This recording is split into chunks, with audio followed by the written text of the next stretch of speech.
এই ছাত্রীদের জন্য কর্মীবৃন্দরা আমাদের ভারতীয় জনতা পার্টি তারা এখানে উপস্থিত হয়েছেন, সাহায্য করছেন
পার্টি চুচুড়ামন্ডল 1-এর পক্ষ থেকে আজ আমরা ডাব স্কুলের সামনে বসেছি।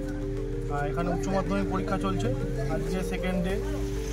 তার পরিপ্রেক্ষিতে ছাত্রছাত্রীদের এবং গার্জিয়ান যারা আছে তাদের সাহায্যার্থে আমরা এখানে বসেছি চেয়ার টেবিল নিয়ে এবং ছাতা লাগিয়ে, যাতে তারা এসে এখানে বসতে পারে এবং জলের ব্যবস্থাও করা হয়েছে কিছু কিছু ক্ষেত্রে, জল যাতে নিতে পারে, তারা খেতে পারে, সেই পরিষেবাও দান করার জন্য আমরা এখানে বসেছি। পরবর্তী শুধুমাত্র এটাই না, তার সঙ্গে টোটো এবং সাইকেল বা গাড়ি নিয়ে যারা ছাত্রছাত্রীরা আসে সেগুলো রাখার ব্যবস্থা করা হচ্ছে সাইডে। তার জন্য আমরা এখানে উপস্থিত রয়েছি এবং সকল কর্মীবৃন্দরা আমাদের ভারতীয় জনতা পার্টি তারা এখানে উপস্থিত রয়েছেন, সাহায্য করছেন সকলকে। আজ উচ্চ মাধ্যমিক পরীক্ষার দ্বিতীয় দিন, তাই ভারতীয় জনতা পার্টি হুগলি সাংগঠনিক জেলার চুচুড়া মণ্ডলের পক্ষ থেকে এই ছাত্রীদের জন্য সামান্য জল, একটা পেন তাদের দেওয়া হলো। আর গার্জেনদের জন্য বসার ব্যবস্থা করা হয়েছে, একটা ছাতা চেয়ার লাগিয়ে। এই আর কি সামান্য একটু আয়োজন ছিল, এই করতেই করেছে।